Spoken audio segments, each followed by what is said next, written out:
is not that spirituality people speak of that. What today scientists speak of, there is one person called Vedanta. He is a scientist. He was sitting near a seashore.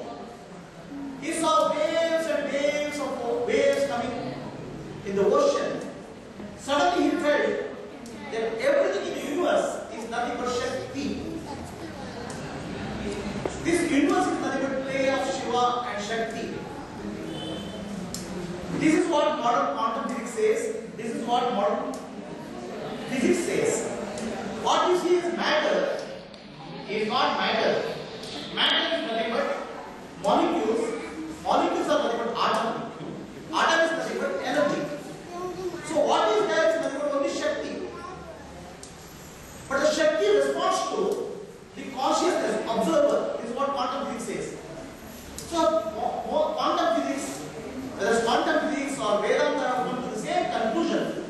The world is nothing but play of consciousness and energy in the modern day language. In the language of the ancients is Shiva and Shakti.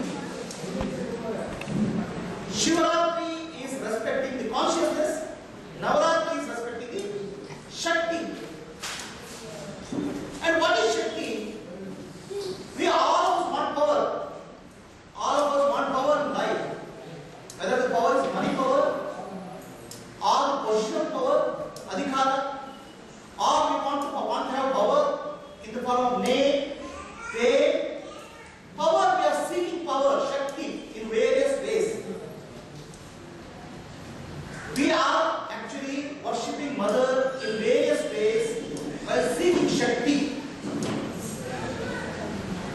How many types of Shakti is there in you, in each of us? Each of us have different types of Shakti. First Shakti is physical. Each of us has a body built. Okay? The physical energy. Physical energy, somebody has a big muscle, triceps, biceps. Okay? And he does a weightlifting. He has a little bit more physical energy compared to some of us who are like this. But all of us have physical energy. That's Shakti manifested in the physical form. Now the physical energy goes down if you don't eat food properly. The physical energy depends on the food which we take. Then there is next level energy, which is emotional energy. Emotional energy is much stronger, much greater than the physical energy. Whatever we do in our life to take care of our child, the mother doesn't sleep when the child is growing. The father goes to work. All because we have an emotional attachment to the child. Which is greater, the physical energy or emotional energy? Even if you are weak physically, even when the mother is weak physically, she will make sure the child is taken care. That's because of the emotional energy. There was Sachin Tendulkar in one of the matches. He had a fracture.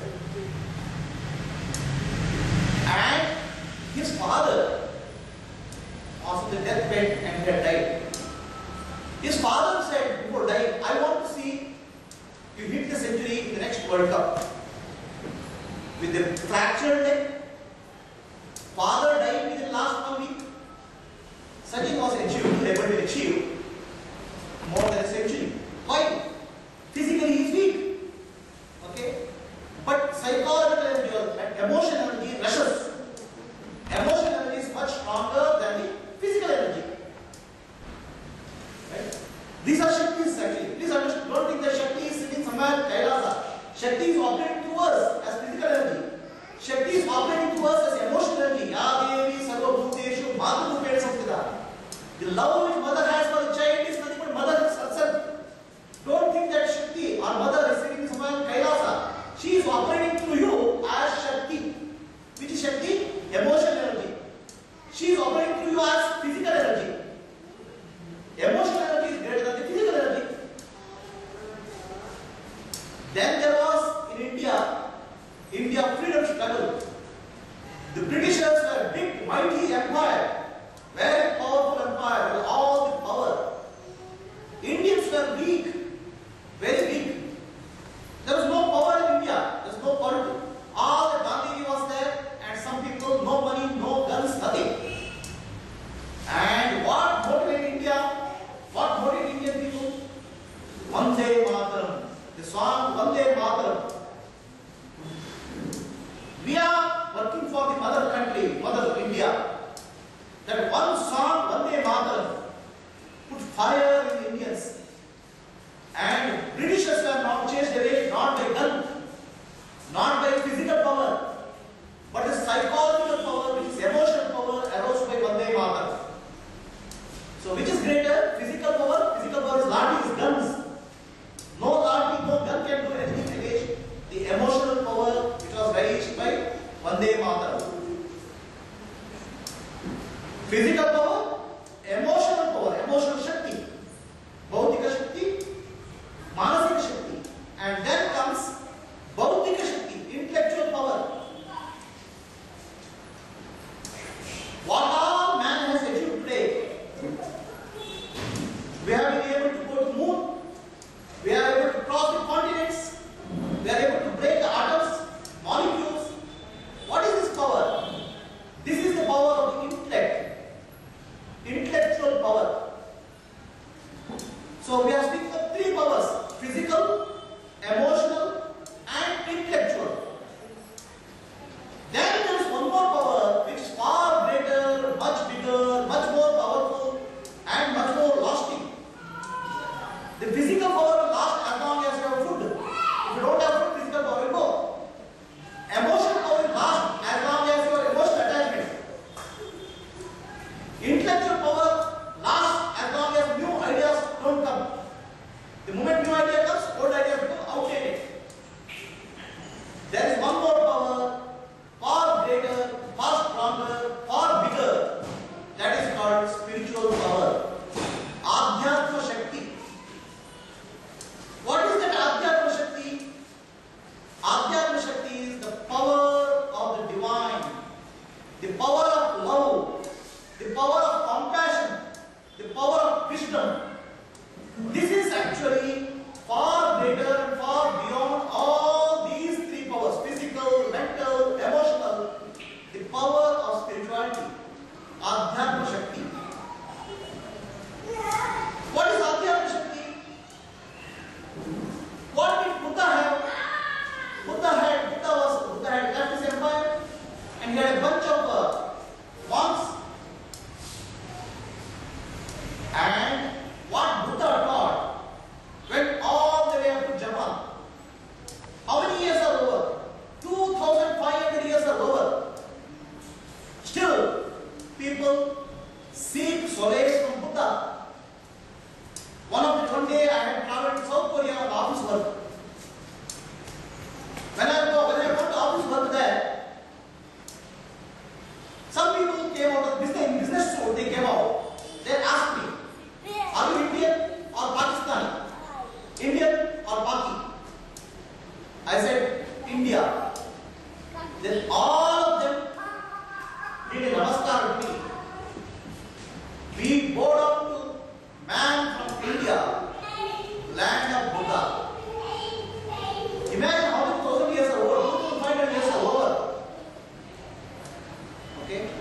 And half the world, teachings of Buddha, people practice one way or the other way. The peace, love, compassion Buddha invoked still lives. What is this power?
spirituality, what is God, because of the propaganda, because of the pressure from Britishers. The ignorance was deep, the temples were destroyed. There was no way you can say I am a Hindu and walk with confidence. All the Sri Ramakrishna Paramahansa did is fire one person, Vivekananda. And that Vivekananda brought confidence back to millions of Indians who were illiterate at that time, uneducated at that time, and more than 100 years are over. Sri Ramakrishna Paramahansa's message, Ramakrishna Paramahansa's life is inspiring more and more people.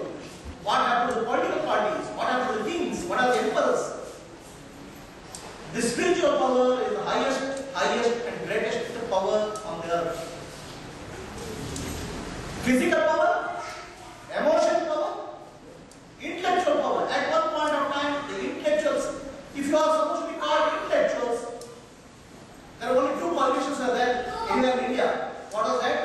You should have a beard, you should have a black hair, and you should say I am a communist.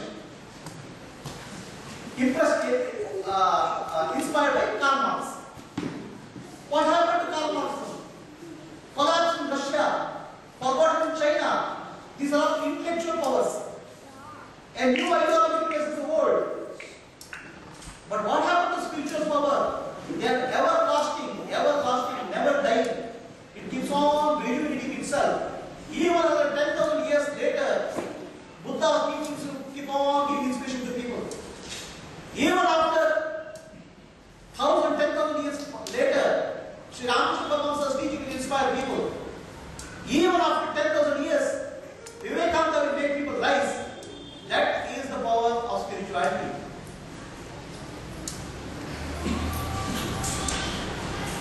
The beauty of the spirituality power is there for available for all of us. It is there in all of us. The question is, do we have the ability to understand it? To handle physical power, you need certain maturity. To handle mental power, you need certain more maturity. To handle intellectual power, you need more maturity. To handle spiritual power, you need a lot more maturity. It is like a massive energy. The universe doesn't give the energy just like that unless you are qualified. You need to be recipient, able to receive that energy, the spiritual energy. You have to become patra to receive that energy. Navaratri is a reminder for all of us to remember that the perpetual source of infinite energy, Adi Parashakti, is available to all of us every minute in the form of physical energy, in the form of emotional energy, in the form of intellectual energy. But the question is, why are you not seeking the spiritual energy? Why are you missing the most important part of the energy, which is spiritual energy? You are very comfortable with physical energy. You are very happy with emotional energy. Intellectual energy, yes, we enjoy. What happened to spiritual energy?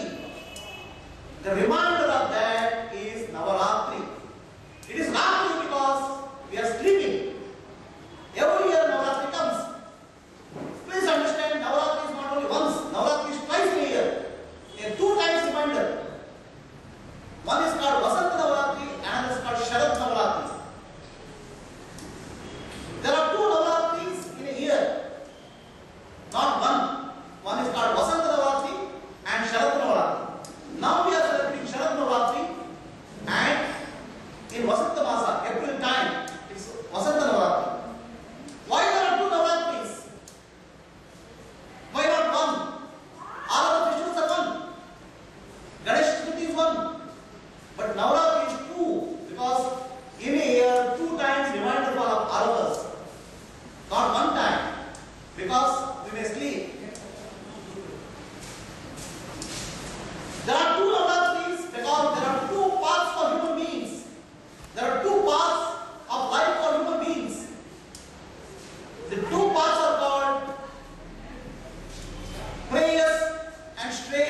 in Upanishad.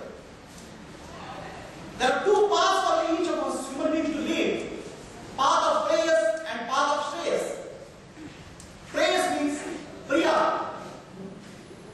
And shreyas means one which really uplifts you.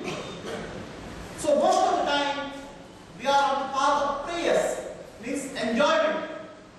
Enjoyment is short living and damage in the long run. Shreyas is difficult in the short run, but it gives you long-term benefits.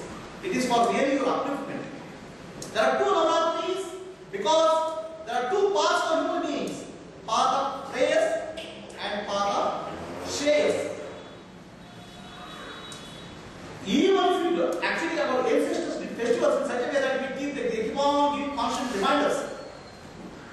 The festivals are reminders about our own potential, our own ability, our own growth. So they say there are two paths, shreyas and prayers. We do Lakshmi Puja, we do Durga Puja, we do Saraswati Puja. Why do we do? When do we do? Most of the time we do it for prayers. Material benefits. Navaratri is there for us to remind the mother is there for you, not just for prayers but for shreyas also. So these two paths, prayers and shreyas, are divided into two paths. One is called path of light and path of darkness. The path of light is called Uttaradi Marga and path of darkness is called Dakshinadi Marga.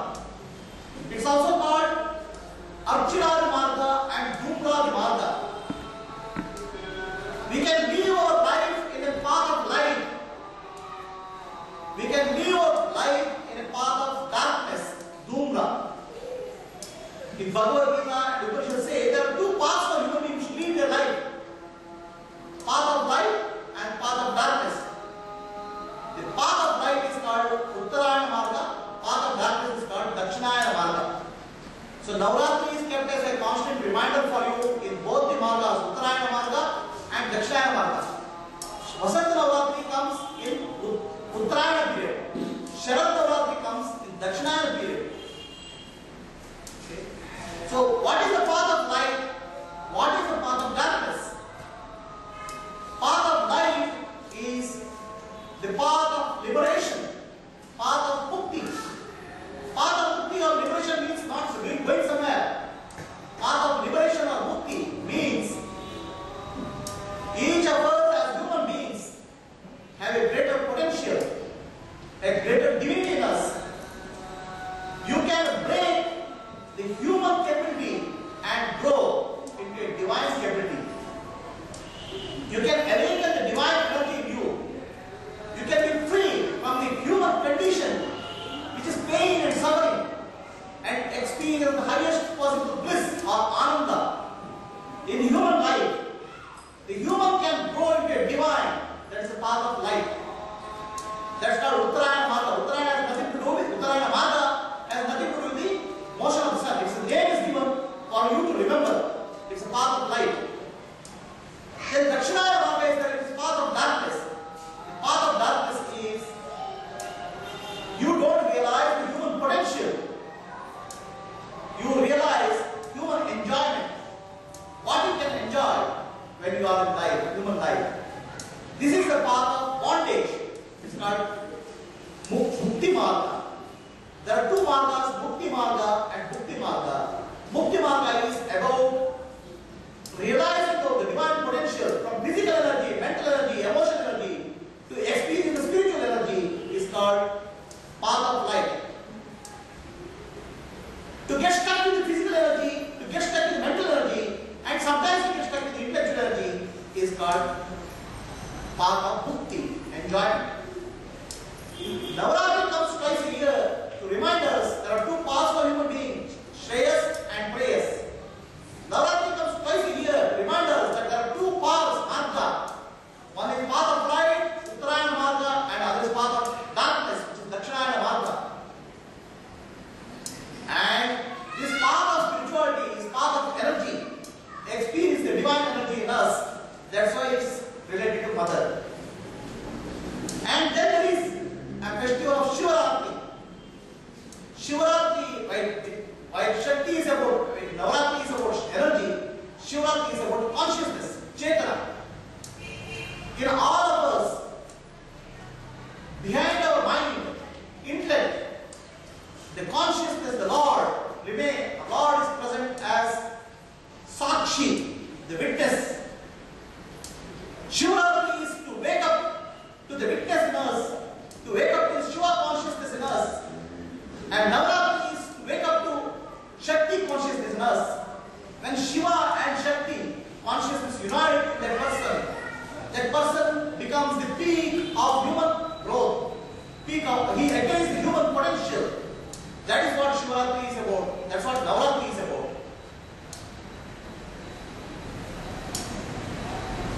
We know a lot of things about politics. We know a lot more about cricket.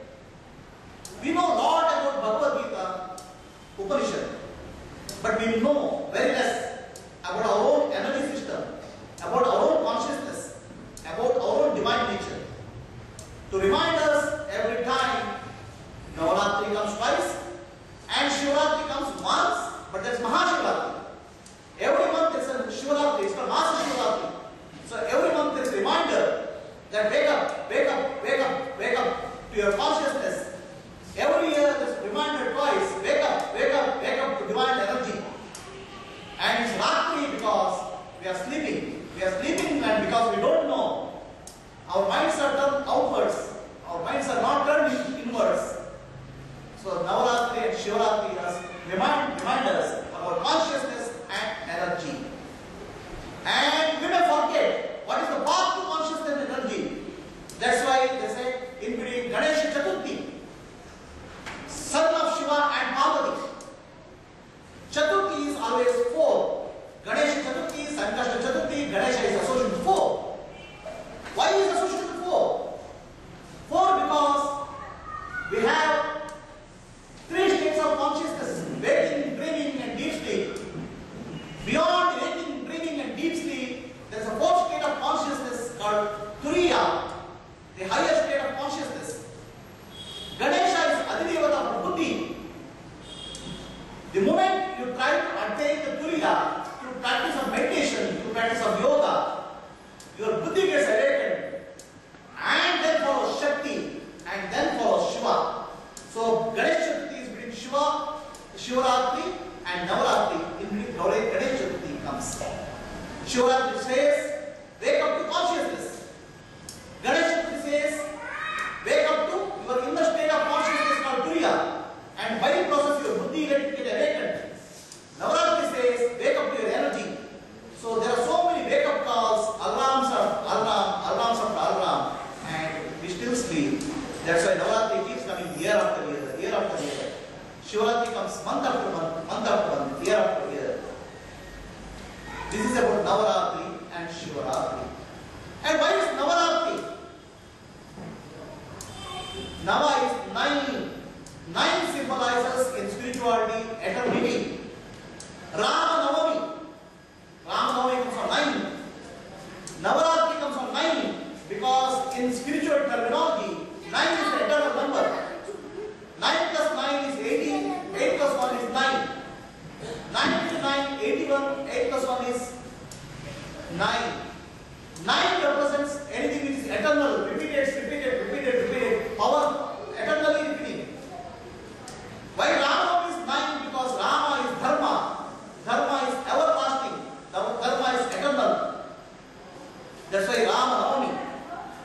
Why Navaratri is 9? Navaratri is 9 because if you don't wake up from dreams, if you don't wake up from deep sleep, the 9 keeps on repeating. Why the 9 keeps on repeating, I will tell you. Please repeat it. Punarapi jananam, punarapi maranam, punarapi janani, jatare shayanam, punarapi jananam, punarapi maranam, punarapi janani, jatare shayanam,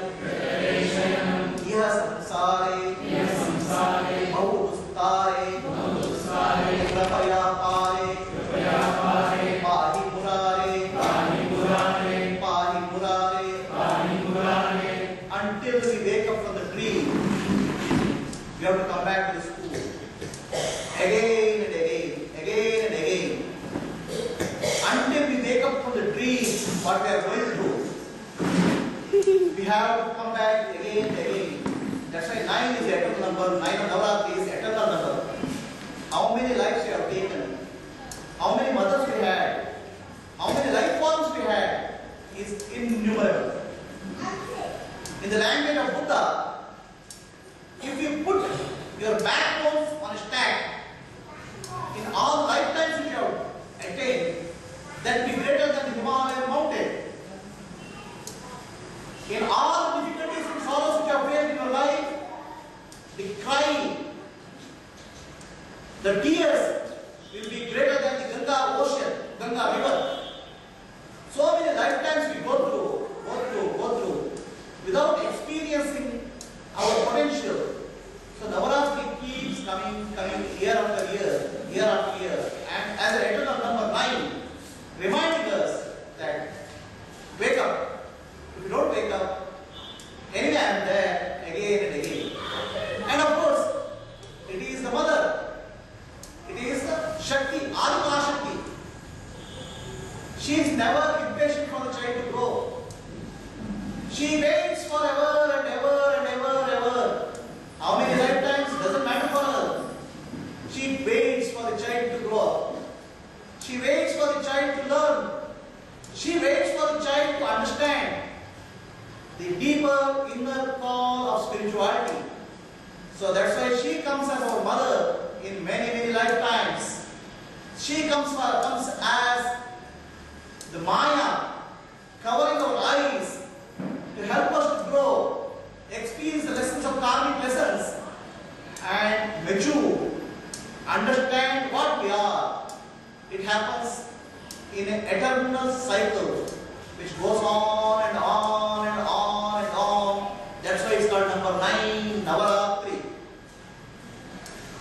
A mother is very fond of the child. Mother has deep love for the child. 9 months the child is in the womb of the mother. What food mother takes goes to the child. The child has no suffering. Child is completely well protected in the womb of the mother.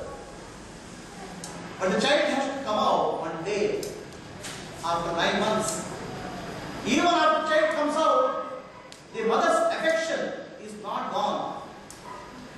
When the child is hurt, mother will pull the child. Mother's eyes, mother's thought process is always about the child.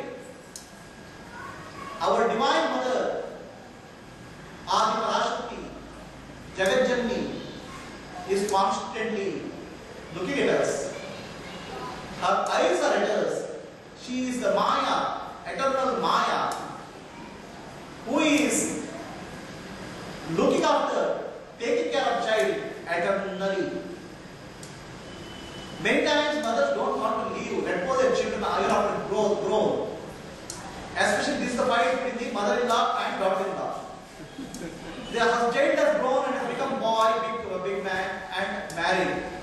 For mother he is still there, mera boy, mera beta. And daughter-in-law has come, so mera husband. So there is a continuing fight. This is the story of all Sas-Bhu Kahani. Mother-in-law and child. But we have a bigger mother, universal mother. She never let go the child out of her hug. And her hug is called Maya, the perpetual eternal dream of consciousness, where we experience the world as real, whereas the world is nothing but energy, energy is nothing but consciousness. The consciousness we are experiencing as energy and matter, that is called the dream of Maya. And our mother, Adi Parashakti, constantly taking care of the child, giving us some toys, some happiness, some joy. If you pray to Mother Lakshmi, she will give you the wealth. Whatever you pray will come true. She doesn't mind giving a couple of toys to keep the child engaged. Navaratri is coming out of the toys, coming out of small car and biscuit and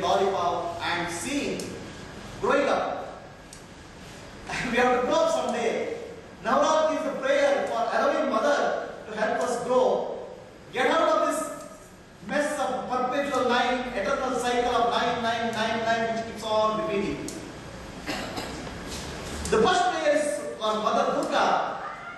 Durga is Durgama. Durgama means very difficult to cross. Very, very difficult. Durga is a pole. The illusion of Maya is very, very difficult to cross. It's impossible. The prayer for Durga is Durga Vinashini. To destroy the Durgati. What is a Durgati is, we think what is unreal to be real and what is real we forget. Unreal is the world and real is the self. The self is forgotten and only world becomes real. That's called real Durgati. The first 3 days is prayer for Durga to free us from this Durgati, which is an eternal cycle of birth and rebirth and death. The prayer is for Durga to destroy Tamoguna. Tamoguna is the ignorance.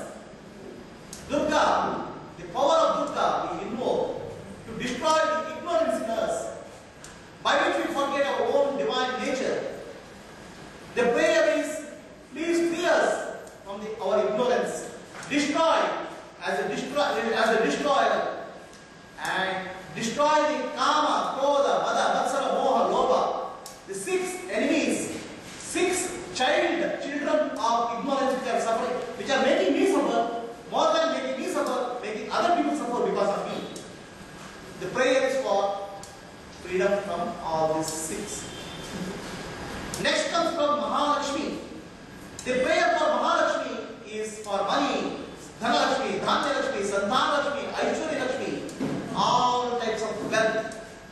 So when we are in path of prayers, we seek wealth. When we are passed to the path of Shreyas, which is the spiritual upliftment, we seek the highest divine qualities, Sadhana Sampatti, which is called the inner wealth. There are 6 inner wealth: Shama, Dama, Titiksha, Uparati, Shraddha, Samadhana, Mukshatva. These are 6 inner wealth. We pray to Mother Mahalakshmi to grant us the inner wealth so that we see the light, we see the path of light, we see the path of Shreyas rather than the path of prayers. This is the inner journey. 3 days is for prayer for Mahalakshmi to show us the light of path of light, path of Shreyas. And then comes 3 days of Sharada Puja, Saraswati Puja. Saraswati is Advaita for Vidya, the knowledge. There are 2 types of Vidya, Para Vidya and Apara Vidya. Para Vidya is the highest wisdom, Apara Vidya is lower wisdom. What we do for living, whether it's engineering, medical, science, physics, chemistry, cooking, cycling, biking, they all come under the category of Apara Vidya, the lower level knowledge. The lower level knowledge is required for our life. And higher level knowledge, the Para Vidya, the highest wisdom, the wisdom of the self, is required for liberation. The prayer for Saraswati is show us the path of Para Vidya. Grant us the wisdom of Para Vidya is prayer for Saraswati. So Navaratri is about path of light, Uttaradi Marga or Dakshinadi Marga, path of darkness. Navaratri is about Shreyas and Navaratri is about prayers. Navaratri is about liberation or Navaratri is about eternal bondage.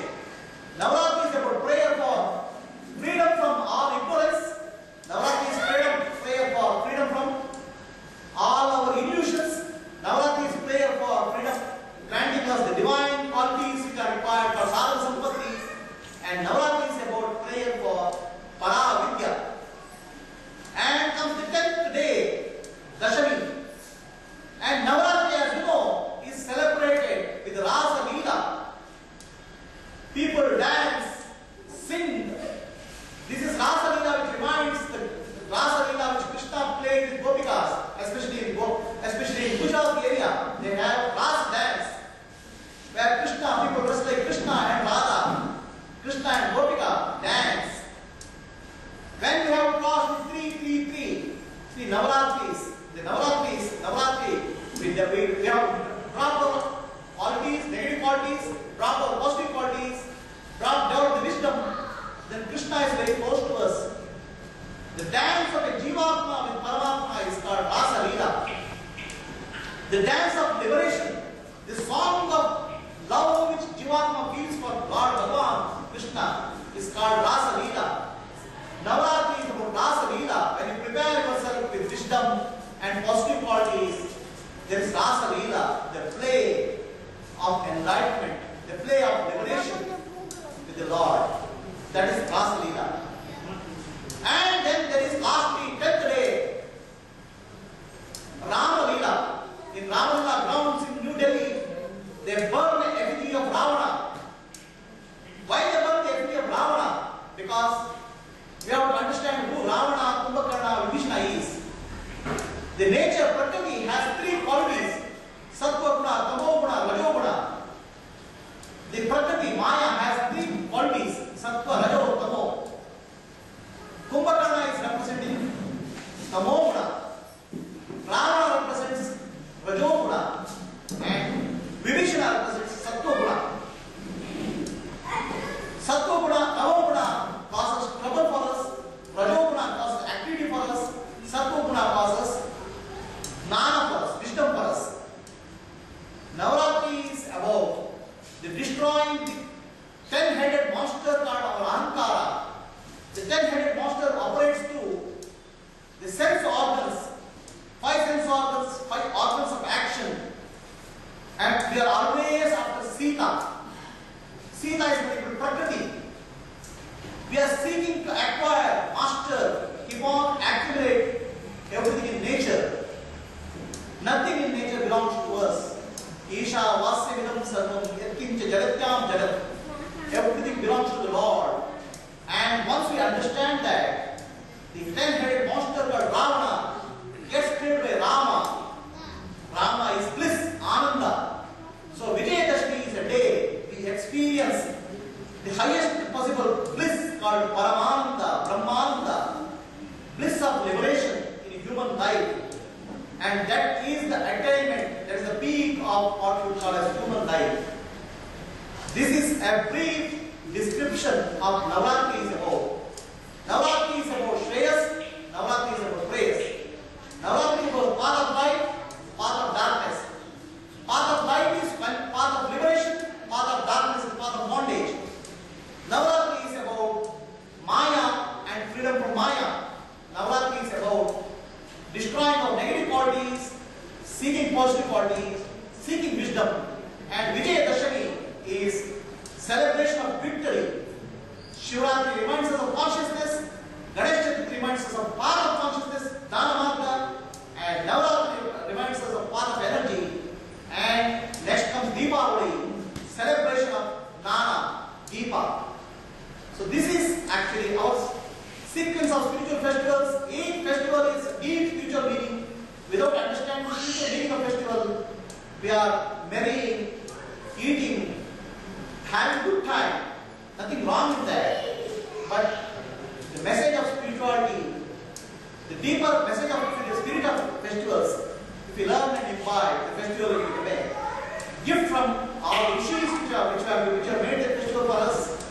It is a message, it's a boon from all rishis for all of us. And the rishis' message is, your human life is only purpose of human life is Atmano Mokshartam Jagata Hitayaja. For our liberation we have to struggle. We have to work for our liberation. That's called Atmano Mokshartam. Navaratri, Shivaratri is about liberation, and Jagata Hitaya is about service. 4 words is nothing but the form of the Lord, Saguna Brahma. What we see is Lord Himself in the form of the world.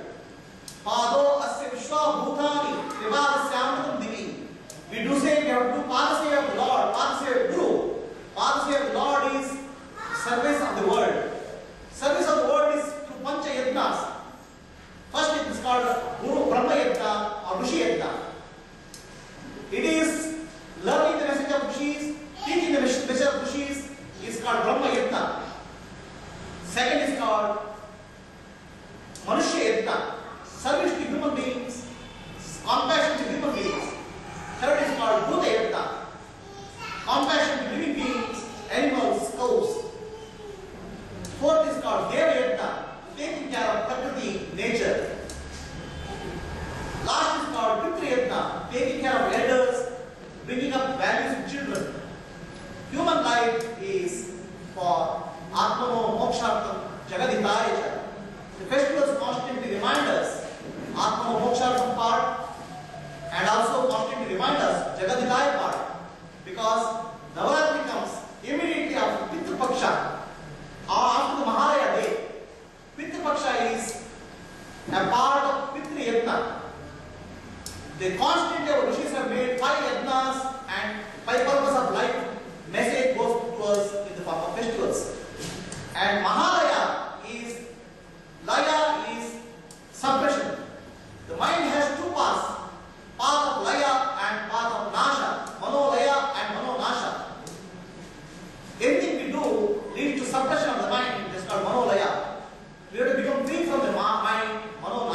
celebration is all about. Mahalaya is about, Pitrapaksha is about, Pitrayatna, Mahalaya is about mastery of the mind, then Navaratri is about conquering of the mind through Vijayadashami.